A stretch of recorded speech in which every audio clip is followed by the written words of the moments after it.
Você sabe quem foi Tito? Tito foi um homem muito importante no Novo Testamento, companheiro de Paulo, um dos homens responsáveis pelas igrejas de Creta. E Tito hoje é a nossa personalidade no Gente como a Gente. Aqui a gente analisa personagens bíblicos, um do Antigo Testamento e na outra semana um do Novo. Nós analisamos Esdras na semana passada, um personagem às vezes meio desconhecido no Antigo Testamento, e hoje eu quero analisar Tito, um personagem também às vezes esquecido no Novo Testamento. Mas Tito era um homem extraordinário e eu quero falar um pouco sobre ele. Tito era um antigo companheiro de viagem de Paulo. Tito possivelmente tenha estado com Paulo e Barnabé no Concílio de Jerusalém, lá em Atos 15, quando estava tendo um problema com relação à evangelização. Os judeus convertidos, né, achavam que a pregação do evangelho deveria ser só para judeu, que o povo eleito de Deus, o povo que representava Deus, era só judeu, e os gentios não teriam acesso à graça e à misericórdia de Deus. Isso vai ser resolvido lá no Concílio de Jerusalém, em Atos 15, quando vai ser decidido, não, a graça de Deus, o derramamento do Espírito Santo tem sido sobre todas as pessoas, então é para todas as nações, para que se cumpra Atos 1:8, né, que começando em Jerusalém, Judéia, Samaria, até os confins da terra, a pregação do Evangelho é para todos os povos. E dali, então, começa a segunda viagem missionária. Já tinha começado a primeira, mas tinha dado um problema com relação à primeira viagem missionária, até pela essa questão com os judaizantes, os judeus que queriam só pregar para judeus. Isso é resolvido em Atos 15, no Concílio de Jerusalém, e agora começa a segunda viagem missionária. E possivelmente Tito era uma daquelas pessoas que acompanhavam ali Paulo, Barnabé, depois Paulo e Silas, eram um dos companheiros de viagem. Enquanto Timóteo vai ser um outro companheiro, e que Paulo vai destinar Timóteo para a igreja de Éfeso, para pastorear a igreja de Éfeso, Paulo vai pegar Tito e vai mandar para a igreja de Creta. E lá na igreja de Creta vai ter ali algumas questões que precisavam ser organizadas, como por exemplo a constituição de presbíteros, de liderança, princípios para essa liderança, e a pessoa responsável para fazer tudo isso vai ser o Tito.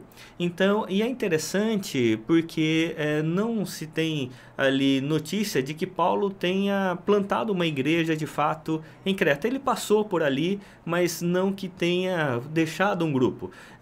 Não se sabe ao direito como é que esse grupo foi formado, se vieram de outros lugares, se converteram ouvindo o evangelho em outros lugares, ou se algum evangelista chegou lá e começou a falar do evangelho e lá formou uma igreja. A questão é que lá agora tinha uma igreja muito importante e que Paulo destina Tito para lá.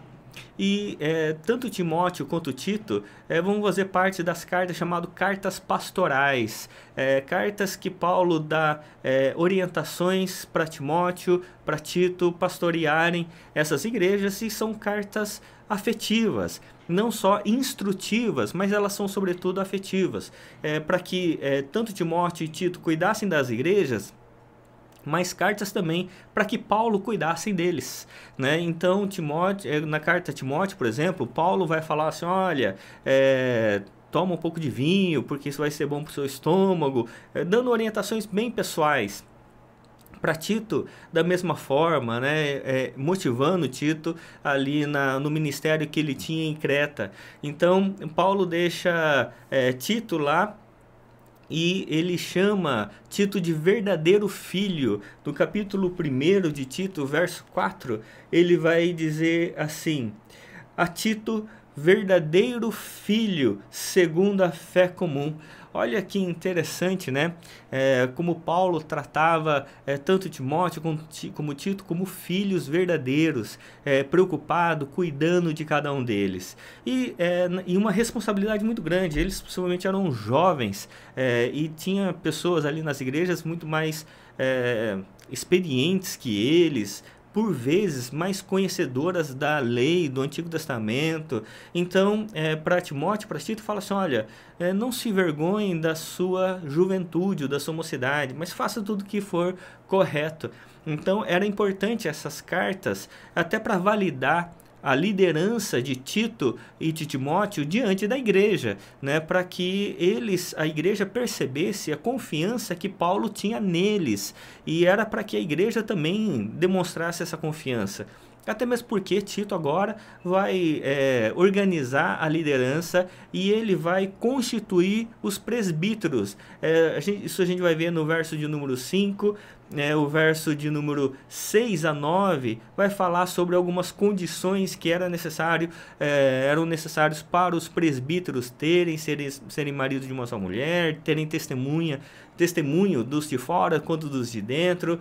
Havia desafios externos numa época muito difícil do evangelho desenvolver, como é hoje nos nossos dias. Paulo também dá orientações para Tito, e o objetivo era do ensino, de ensinar a sã doutrina para serem sadios na fé, no amor e na esperança. No capítulo 2, verso 1 e 2 vai dizer sobre isso. E por fim, do capítulo 3 de Tito, ele vai dando algumas orientações bem pessoais para ele, principalmente para ele evitar discussões tolas, né? No mundo greco-romano, as discussões filosóficas, as discussões conceituais sempre eram muito presentes, mas Paulo vai dizer para Tito, evita essas coisas, isso não vale a pena, isso não vai levar a nada, você vai ficar discutindo, você vai se desgastar e não vai levar a nada, as pessoas só querem discutir mesmo. Então, o final dessa carta ela é muito importante para mim e para você, que muitas vezes trabalhamos com teologia pública, falamos em público e por vezes vem questões de debate, de discussões, de ideias, né? E muitas vezes essas discussões não valem a nada, não agregam nada. Como dizia um professor, o Ricardo Agreste, ele falava assim que o sábio sabe as batalhas que deve entrar. Então, e é verdade, né? Há discussões que a pessoa não quer compreender, não é uma discussão de entendimento, é só uma discussão de desentendimento.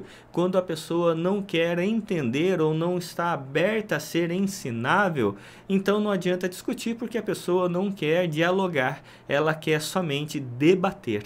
Então, aí não vale a pena. E é isso que Paulo está falando aqui para Tito, para evitar discussões tolas.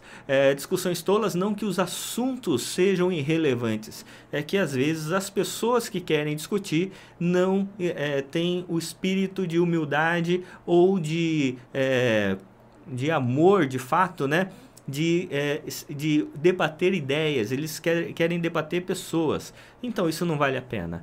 E isso também é importante, muito importante, para os nossos dias. Por isso que essa carta de Tito, ela é importante para nós, a vida de Tito é importante para nós, e Tito era gente como a gente, né? Um homem talhado por Deus, viu grandes coisas junto a Paulo, Barnabé, com Silas, mas também era um homem cheio das suas fragilidades que precisava de orientações, como Paulo orientando Tito a não entrar em discussões, motivando, por exemplo, quando fala para Timóteo, para não ficar envergonhado, né, da sua juventude, mas fazer tudo que é correto.